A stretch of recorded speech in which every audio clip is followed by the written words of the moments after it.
Let's get salty! Hey everyone, Zeddy here again today with a brand new video. And before we get into today's topic, I just want to thank everybody. Yesterday's video was pretty hard to talk about and put out there, and the reception on YouTube was phenomenal. You guys are great. Thank you so much. It's just the support you guys show me every single day is amazing. It didn't go over very well like I thought it would on the subreddit, but I don't care. I'm all about you guys, and I'm just going to turn that negativity off from now on. Anyways, let's go into today's topic. And actually, one other thing before we do that, the tournament announcement, I'm going to leave it for this week in Hearthstone, basically to try and reach everybody. That's our most popular video pretty much every week. So we'll cover all the details on the tournament. It's happening. May 8th will be the day, but I'll give you guys the details on all of that. Anyways, so let's go over today's topic. And normally we talk about what cards should be nerfed and all of that. And I thought today I would give some suggestions on what cards could be buffed, make the meta a little bit different, maybe help out some classes or archetypes that are struggling, and you guys can give me your ideas, because I think buffing is a lot harder to try and figure out than what to nerf. It's usually very easy to pinpoint a card that's way too good that probably should be dialed back, whereas trying to figure out what you could buff to make a class not only better but not broken, because we've seen with Pocket Galaxy in the past it can break it. So I thought I'd give give it a try at least to say what I think could help out, and these could be completely wrong and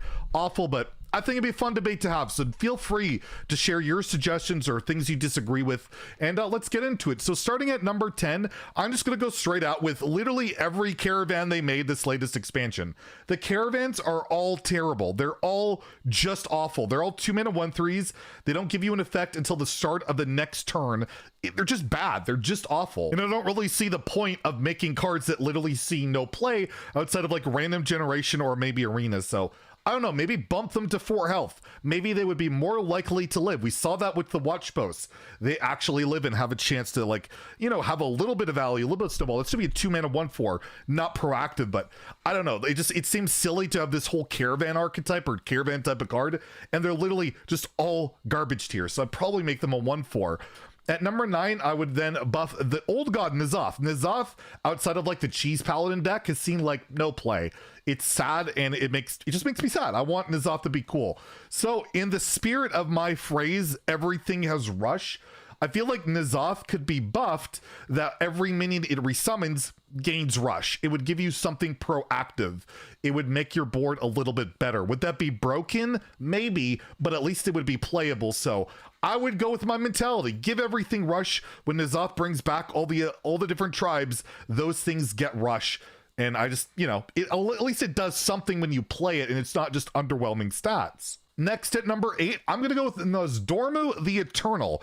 Nozdormo mode. Wouldn't that be fun to queue into somebody and play an actual game of Nozdormo mode? We just saw the invitational yesterday, and it looked pretty fun to play Nozdormo mode, but you're basically actively punished for putting that in your deck because nobody puts it in there.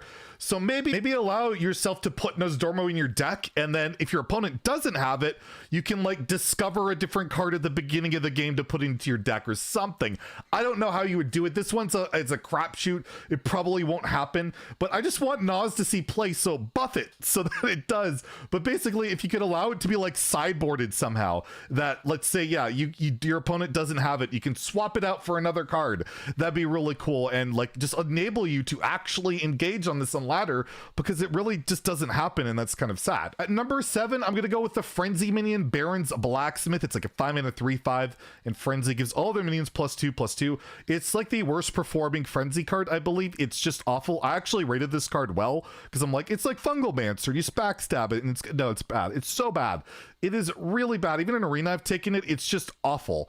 I feel like at 4 mana, this card is probably not that great, and you probably could buff it to 4 mana. So at least it's a little bit easier proc, a little bit to get going, because Frenzy is just not doing anything right now, and it'd be cool to see the mechanic do something. And Baron's Blacksmith, the effect is relatively powerful, +2/+2 on everything. Maybe make it a bit cheaper, and maybe it's actually playable or broken, who knows. But yeah, I would suggest that one. At number 6, I'm gonna go with a core set card. This is an old card. I think it's Old Gods. Possessed Villager, the 1-mana 1/1 warlock, 1-drop, and it gives you a 1/1, and the 1/1 is a shadow beast or something. It has no tag.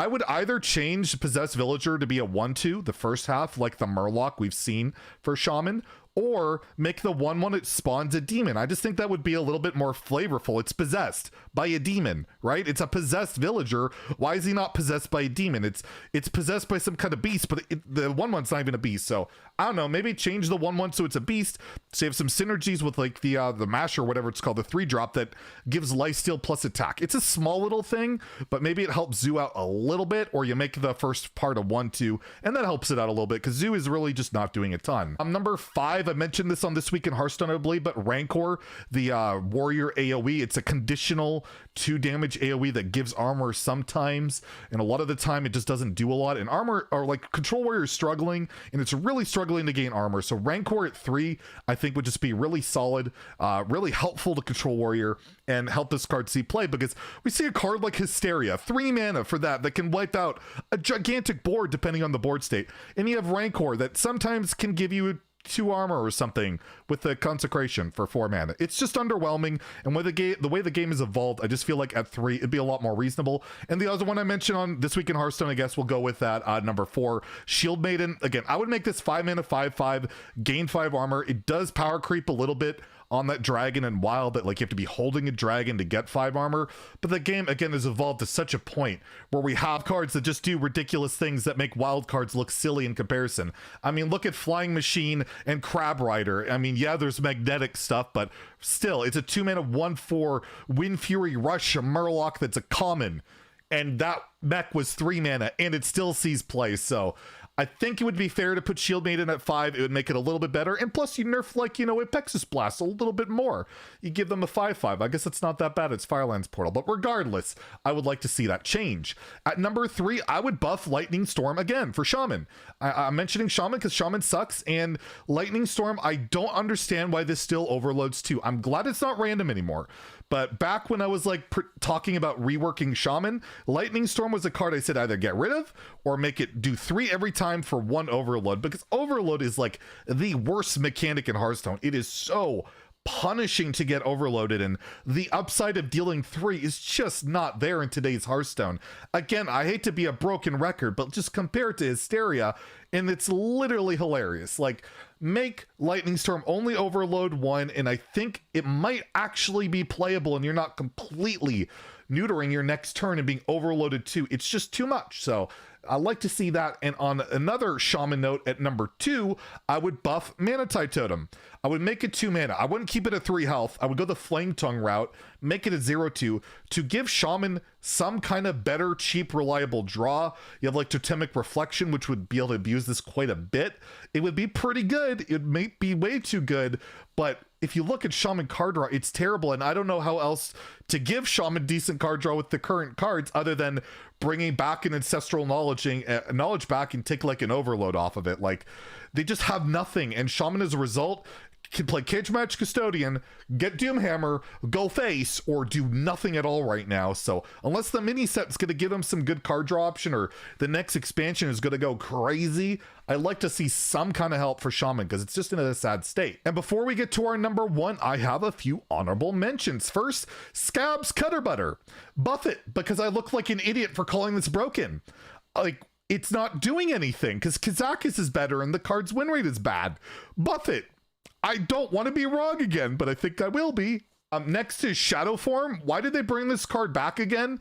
There must be plans in the next expansion or so, but right now, why is Shadow Form there at 2 mana? Like, it was already buffed, but the main thing I would suggest is, why not, if you have 2 of them, you get the 3 damage spike or whatever it was called. Bring that back. That's all. I don't know. But I just mainly wanted to bring out a point, is like, why was Shadow Form brought back? I'm still confused on that one. And lastly, I'm going to mention River Croc. Why is River Croc in the core set when there's a 2/3 beast that's a common, that's a neutral, that has Frenzy on top of it? Give River Croc some love. Stop disrespecting the River Croc. Buff him so he's like, I don't know, a 2/4, or he has time. I don't know. Do something. Buff him.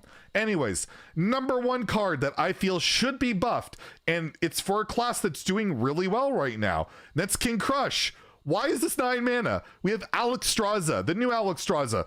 Is so much better than King Crush at 9 mana. We have Illidari Inquisitor, is absurd and better than King Crush, and it's 8 mana, and it's a rare, and it's not even a legendary. Why is King Crush 9 mana? The only deck that plays King Crush, by the way, cheats it out. It doesn't even play it. It's like Leerox, OTK. It's not like a tier 1 deck, but it doesn't really care if it's 9 or 8 mana. It plays it for free. Like, King Crush deserves better. It's an iconic Hunter legendary. They buffed Cenarius. They buffed Alakir. Give King Crush some love, all right? He's been power crept enough. Make him 8 mana. It's only fair. So those are my suggestions. Let me know in the comments below what you would like to see buffed, what you disagree with. It's really hard to predict or try and figure it out. So I'm interested to see what you guys have to say. If you enjoyed the video, please like and subscribe. Have a great day and stay salty, my friends.